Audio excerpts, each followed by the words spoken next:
Is Auburn really a top 20 football team?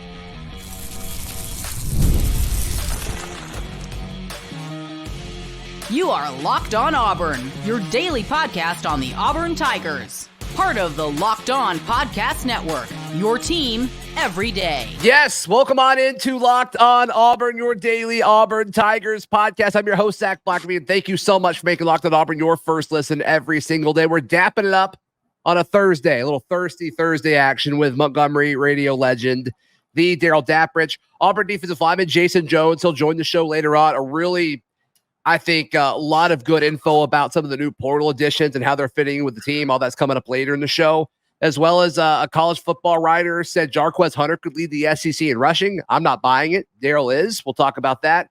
But first thing, let's jump into the updated, ESPN's FPI, the College Football Power Index. They rolled out their new ones post-transfer window. And we've talked about this before, time and time again, how great of a job Auburn did in the post-spring transfer window.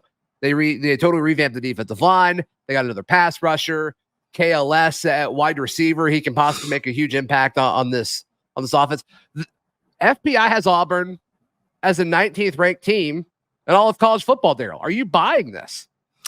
Don't know if I'm buying quite as high as 19. I do believe they made a significant move. They moved and made a significant growth and jump. And that's all you would hope for when you come out of the spring portal. There were times that you and I had conversations on this show about how many extra wins does this guy bring or does this tandem bring? Right. All that's speculative.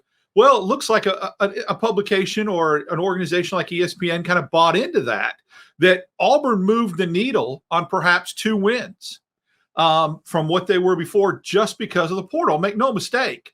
This every time I've read an article on this, and I've gone to different places to kind of look at what the formula was, the matrix, everything I've seen says post-portal because of portal. So that tells me that Auburn did a really good job in the portal. If you look at this FPI index now, do I think it's 19th in the country? No. Do I think Auburn right now maybe sits between 25 and 30? Yes. And I do agree with the win total in those type of things. But yeah, I think that it shows there was a significant push made, and I agree with that 100%.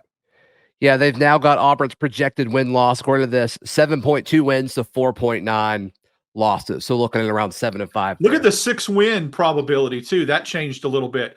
Just to get bowl eligible is like 84%.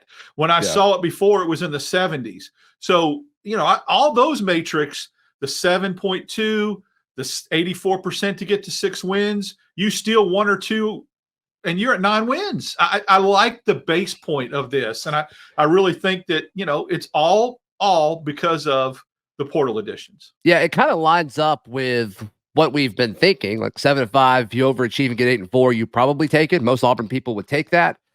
But SEC teams and teams that have good, solid, competitive schedules, they benefit from this. We saw this a few years ago, I think, where the FBI had Auburn as a top 10 team or something like that. They had them at like 9th or whatever. And it's like, this is not the 9th best team in college football, but this is from ESPN.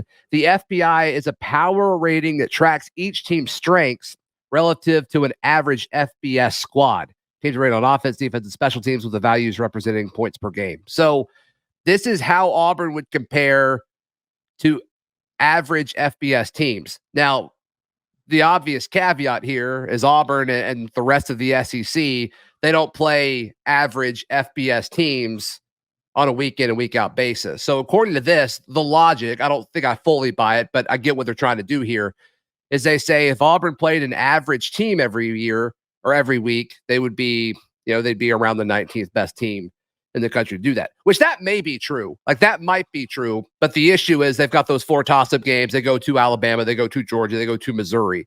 That's the issue here. There's a little bit of a flawed approach to this when I look at the team right behind Auburn. And I see that Florida is ranked 20th. And there's no way you can convince me that they're a top 35th team in the country. But once again, though, in line with the FPI, we think Florida stinks because it's like they're not going to win 5 games this year because their schedule's ridiculous. Yeah, and that's what they have them as. I think they have them as 5.9, 6.1. But remember now, Florida's got one of the toughest schedules, too, in the country. It's unbelievable. I get it. There's probably some matrix in here or metrics. That's probably missing the point. I think the point for our discussion and the takeaway is they moved the needle. Why did they move the needle? Because they improved their roster via the portal. That's the best news of all. That's, to me, the shining jewel in this index is that Auburn significantly improved. Right. And it's not because everyone else around them all of a sudden got sucky. It's because Auburn's roster, based upon the portal, and that's, to me, that's the best news of all. Looking at early season foes for Auburn, Cal is 43. Your thoughts quickly on that? Moving into the Big Ten, I guess that's part of the reason. But yeah, I mean, I think that's a little high for them. I think probably Cal should be a little on the other side of 50. Yeah, then Arkansas is right behind them at 44. Same thing. I think Arkansas should be right behind them. I absolutely agree with that. But I think you think Cal's better than Arkansas? I do. I said, yeah, I think barely. Just because of Ott. I think Ott is going to be one of the best backs in the nation. Sure. I get it. I absolutely get it. Yeah, and other SEC teams of note, Georgia, of course, is 1. Texas, which is an SEC team now, they are 3. Alabama is 5. Oklahoma is 8. Tennessee is 9. Missouri is 10. LSU is 13. A&M is 14. That one surprised me. That one surprised me too, because I don't think A&M's better than Auburn right now. I don't either. I believe that Auburn's roster finally now is on par. All that recruiting that Texas A&M did with all those 5 stars gave them an elite roster. Auburn's now gaining ground on that. And then at the end of the day, look at the defensive lineman additions and getting Cam Coleman, and A&M did not. I think the rosters are very similar. And at that point, I like to see coaching come into play. And Elko's new as far as the SEC. Yeah, then Ole Miss is 16. That seems low. It seems like they should be higher than that. Yeah, like in the top 12, 10 maybe, you think? Other top 10 for sure. Yeah. I think so. Yep. I agree with that. But yeah, you're right. The gist of it is this lines up with everything that we've been saying and most people have been saying is what Auburn did after spring via the portal changed the outlook of this season. We thought that mainly on the defensive line, but then also adding KLS is going to be a big part of that too. I think that there were some things that the rest of the country and some of these indicators and, ratings and all that wanted to see. Okay, how do you address these needs, Auburn? Yeah. I would have thought that quarterback would have been the first they would have looked as far as checking, but apparently, they didn't weigh that as heavily. But I think they knew Auburn needed to do some work along the defensive line and in the receiving room. And that's exactly what Auburn did. So questions are answered as far as they're concerned. Yep. So is Auburn a top 20 team in college football? Let us know in the comments down below or on Twitter. A college football pundit said Jarquez Hunter could lead the SEC in rushing this upcoming season. I'm not buying it. Darrell is. We'll talk about that next, right here on Locked On Auburn. Darrell, can you imagine buying a ticket anywhere other than our friends at Game Time, the free Game Time app? Not only can I not imagine it, I just don't do it. I mean, I don't even let it pop into my head, so my actions speak otherwise. Mm-hmm. Yeah, they give us a lot of copy to read for Game Time, but we know about Game Time because we use it. Anytime we buy a ticket, we use the Game Time app. Because early on in our partnership between Locked On and Game Time, I doubted it. I'm like, every ticketing place says that their tickets are the cheapest. They all say it.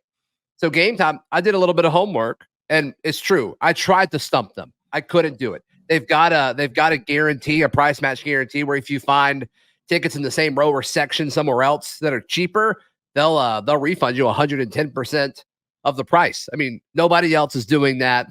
You love Game Time. I love Game Time. You should do it too. So download the Game Time app today. Use code LOCKEDONCollege for $20 off. Locked On College, all one word, LOCKEDON COLLEGE.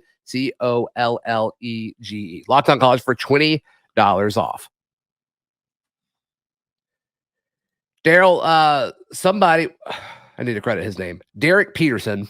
He's a writer for Saturday Down South, put out a prime, really good read for, solid offseason content. 5 candidates to lead the SEC in rushing in 2024. Auburn running back Jarquez Hunter makes the list. He makes the list. And he lists the following 5, and he adds the caveat, no particular order. Trevor Etienne is at Georgia now. He was at Florida. He's at Georgia now. Jarquez Hunter of Auburn. Rocket Sanders of South Carolina, who was at Arkansas. Montrell Johnson Jr. from Florida. And then Marcus Carroll from Missouri. I love the praise that Jarquez Hunter gets in this because he's deserving of it. He's a really good running back. And he's a top 5 running back in the SEC. But I don't think he's a candidate to lead the SEC in rushing because of Jeremiah Cobb. I think they're going to split so many touches. Damari Austin is obviously going to get touches as well. We saw Peyton Thorne running a ton. We'll see if he continues to do that or not. I just don't think the way that this roster is set up, and this is a good thing, by the way, the way it's set up, I don't think Jarquez Hunter or any Auburn player could lead the SEC in rushing this year.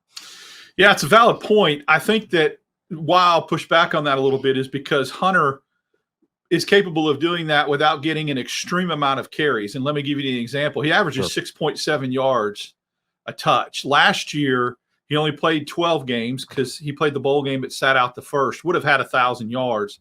Averaged a little under 6 yards a carry last year. If he can get more consistent, Zach, and quit throwing away games, like 7 of the 12 games he had last year, he didn't even rush for 60 yards. All right, so what I'm saying is I don't think that's going to happen again.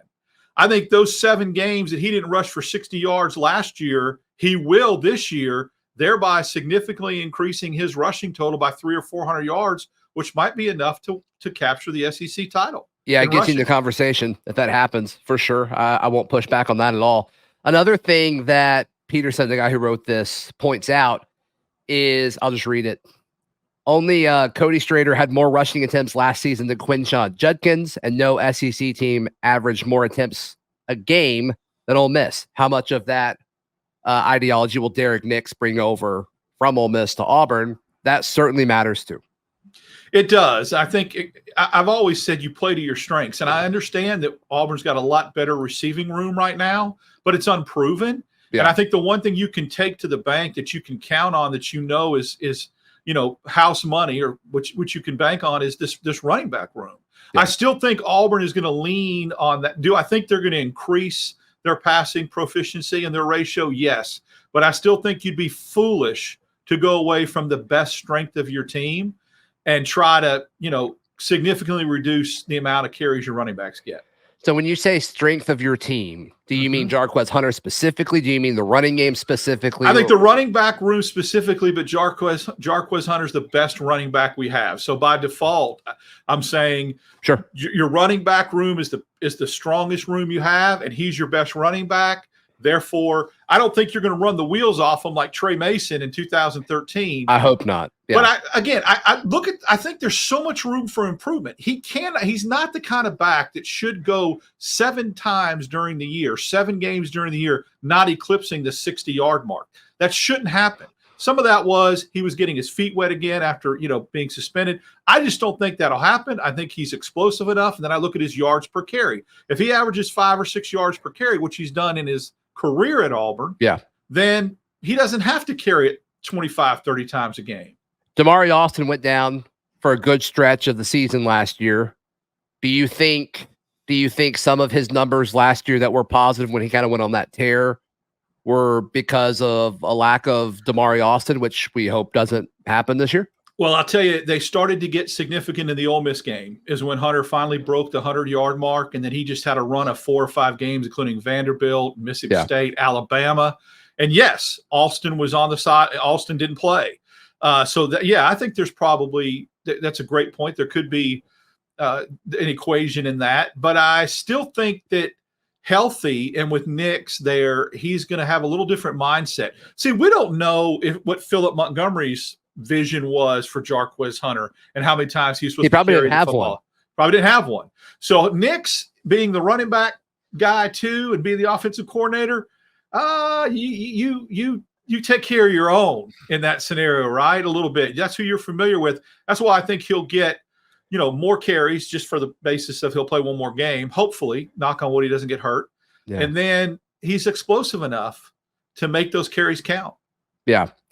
Yeah. The other names on this list, like Trevor Etienne, if I had to guess, Trevor Etienne is in a great spot to lead the SEC in rushing. Rocket Sanders in South Carolina, I think, is in a good spot to do that as well. I don't think anybody from Florida is doing anything. And then, Marcus Carroll at Missouri's got a shot. The reason why I'm a little bit skeptical of the ETN argument is I've heard other people on your show and other shows talk about how Beck is probably the most polished quarterback coming back this year in the SEC. Sure. With that being said, I think they're going to air it out a little bit more with the quarterback, that's supposed to be the best returning quarterback in the SEC, where Auburn doesn't have that. And so, that's why I think the run game will be a little more heavy as opposed to Georgia. Darrell, if you don't mind, I want to be super clear with something. This is not me thinking Jarquez Hunter is going to have a bad season or Auburn's rushing attack. I think Auburn's rushing attack will be a top 3 or 4 rushing attack in the SEC. I just think it's going to be spread out. I think Peyton Thorne's going to get several hundred. I think Jeremiah Cobb is going to get several hundred, if not more. And then Jarquez Hunter, I do think, will lead Auburn in rushing. But I think he's going to get 1,000 to 1,200 yards, which is a solid season. I just don't think that's enough to lead the SEC in rushing this year. I got you. Understand. Yep. It all goes down to also how pass heavy centric the league has become too. 1,200 yards might be enough to win the rushing title if you're airing it out all over the place in the SEC. So, and listen, I would rather have the balance. I would love to see Auburn throw it for 2,500 and rush it for 2,500 and have 5,000 yards and have 3 dudes get about 800 or 900 yards on the ground between Cobb, Alston, and Hunter. And that way you don't wear anybody down. Everyone's fresh. Yeah. That's the best case scenario. I just wonder when when it hits the bricks, I think they're going to lean a little bit heavier on him. Yeah. The direction I thought you were going to go is the guys in front of him last year are gone. They're all gone. So let me pull up the stat here. So he was 7th last year in rushing. Cody Schrader led the league. He's gone. Quinshon Judkins, he's at Ohio State. Jaden Daniels, he's playing for Washington. Ray Davis is gone at Kentucky. Jalen Wright at Tennessee, is he gone? Don't know. I think he is. I think he is. So if that's the case, he has the most of returning backs or just rushers. Because that's a good point. There. Yeah, that's a good point. Yeah, that in itself. I didn't think about that angle of the argument as far as how many people were ahead of him. I'm actually surprised that he finished that high in the SEC, but with only 900 yards, which might go to the point that 1,200 might be able to get it done. Only one player in the SEC had more than 1,200, and it was Schrader with Mizzou. He had 16. So wow. So worth noting for sure. All right, we're going to jump into a conversation with Auburn defensive lineman Jason Jones in just a second. Darrell, before we get into that, how can people check out everything you've got going on? Follow me on X, DAP6410. Just had an article drop for Auburn Daily about the Auburn basketball roster now being complete, and then various appearance on the Auburn Network, as well as with you on normally Wednesdays and Fridays. We just did a little Thirsty Thursday today. Yep, we made it happen. So Jason Jones gives an off-season update. You don't want to miss it. That's next.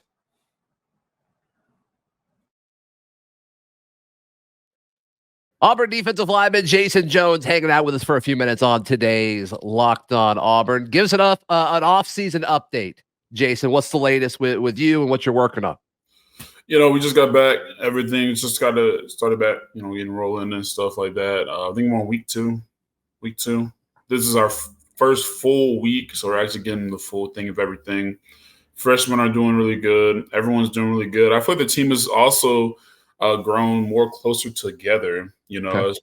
Not saying that last year was kind of like a lot of clicks, but like this year you can tell that everybody really likes everybody. As far as me though, same old, just working on my craft, trying to get better each and every day. But I'm not really just focusing on one thing. I'm trying to focus on everything because, height's always going to be a problem. Just got to work on my pad level. Always got to work on hands. Always got to work on reaction time. So, yeah. Yeah, Coach L, your trainer up in Birmingham, he put out a video of you and some other guys training, working hard. Seems like you're moving pretty well. Oh yeah. I mean, you always, even when it's off season, like you want to focus on, getting the conditioning in, want to focus on lifting. But I think the most important thing is, especially for your position, no matter what position you play, always keep the technique when it comes to the movement. So that's what we've been working on as well. So I know y'all are limited in the summer as far as being able to interact with coaches and all that, and coaches not being able to be as part of these workouts and practices and player-led, team-led stuff. Mm. There's a big discussion amongst the fan base of like, okay, there's a lot of what we think are going to be key players that joined after spring. I mean, a guy who's probably going to be a top 3 or 4 receiver with Keandre Lambert-Smith coming in, several guys in your room with Phillip Bleedy and Kieran Crawford and Isaiah Rakes. Is it realistic for guys to come in after spring and just go through summer and just go through fall and be ready for the season? I mean, most definitely. It isn't like they weren't just doing nothing. I mean, they were at previous schools, still working out, still going through their spring and still doing what they do. So, I mean, I definitely think that. I mean, it ain't, like I said, it isn't like they just weren't doing anything at all. Sure. You know? So, I mean, just adding pieces and adding, people to the team will help us out no matter what, like no matter what position it will be. So, I don't think that's unrealistic or anything like that. The 3 guys I just mentioned on the defensive front, if you could just kind of, what have the early impressions been of Phillip Bleedy, Isaiah Rakes, and Kieran Crawford? So I'll start off with Phillip. Again, he's very, very, very, very, very strong, and he knows how to strike something. If I've ever seen it, we were on the bags, doing a 6-point, and I swear I thought he put a hole through the damn bag. Okay, he's very, very, very aggressive, and I love that about him. Isaiah Rakes, I freaking love him, man. And it's because he's very knowledgeable. He knows what he's talking about, can do the movement. But not only that, he's also a teacher too. So he can teach you it. And he brings a lot of versatility to the room that allows players like me to also move out to the tackle position and not only have to play nose, but that also him being so knowledgeable, he can also move out to that tackle position. I know you saw him probably on PFF, like he's played a lot of DN too, which was surprising to a lot of people. But he looked really good at that position too. So him. Is there an angle of him playing for DJ Durkin before? Is there an angle of that matters here? I mean, it definitely helps. So you know what type of defense he wants and what he wants out of his schemes. Yeah. So you're getting another year of that. So you definitely know what to expect. But again, he just brings a lot of versatility and a lot of diversity in our room as a player. Yeah. Kieran, I love Kieran. I like his work ethic. It doesn't matter who's in front of him. He's going to do him. And especially in workouts, it doesn't matter what the workout is. He's just going to put in the work. I love that about him. Yeah. The transition of going from a smaller school to an SEC school like Auburn, you always kind of wonder, like, does the mentality transfer? And it sounds like it does with him. Oh yeah, most definitely. I don't think there was a drop off. Yeah. That's huge. That's huge. And then obviously, people are expecting the world of Jalen McLeod. And so seeing how they use McLeod and Crawford together, I can't wait. That's something I'm really excited to see. I definitely think that will help Jalen the most. You want the best players out there, but you don't want them out there all the time. It's something when you get 40, 35 quality reps opposed to getting 60 reps, You see more of the bad than you do the good. But if you get 35 quality reps, 40 quality reps, especially when you're not tired, that's going to benefit you the most. I mean, it's going to be like that across the entire defensive front now, right? With all these guys coming in. I most definitely think that the reps are going to be split up evenly. Obviously, if somebody's hot, we're going to leave you in there. That's just how it goes. Sure. But like I said, just bringing in everybody, like just those 3 just helped us out so much, with especially keeping everybody fresh and the versatility and ways that you can line up the front. Like you can put this guy over here at tackle, but you can put him over here at the end, but you also play this guy at nose. So it just, again, helps out everybody, makes life a whole lot easier. Yeah. So as far as what you guys are able to do outside of the workouts, I mean, what are you guys doing as a team? We're still doing indie. We're still like going over our plays. Like we've been going over plays and stuff like that. So that's what we've been doing. Who leads that? It's the whole team. I mean, it's just we go out there, do what we need to do, especially after like team runs and stuff like that. Yeah. Do you look around this room at all? And it's like, I mean, really the whole roster. Like, there's a ton of seniors. There is a ton of seniors on this team. I mean, how is that going to come into play? Again, I'm a senior as well, so I don't really look at it that way. I just look at like the opportunity that we have in front of us this year with so much experience on this roster. Yeah. There's a ton. There's a ton. I mean, like you said, with the guys we just talked about with Bleedy and Ranks, they've been playing college football for a long time. You've been playing college football for a long time, and at some point, that's got to matter. Think about the D-line room. You got me a senior, Bleedy a senior, Rakes a senior, Jalen McLeod a senior. I thought I'm missing some people. Let's see. Gage Keys, Trill Carter. Gage Keys a senior, Trill Carter a senior. I mean, the whole defensive front seniors. So, I mean, and then what linebackers? Eugene a senior? I believe he is. Yep. Eugene, Dorian, Austin Keys. A senior. DBs, Keontae's a senior. Jaron Thompson. Jaron Thompson's a senior. Yeah. I think DBs is the position that we have the most like young people at, most definitely. But they all seem so good. Like you can make an argument for all of these guys to get playing time, it seems like. For sure. I want to shout out Sylvester too. I feel like he's made like huge strides from last year. I mean, I feel like he's gonna help us a lot this fall. Yeah, I love Sylvester's game. Very high on him.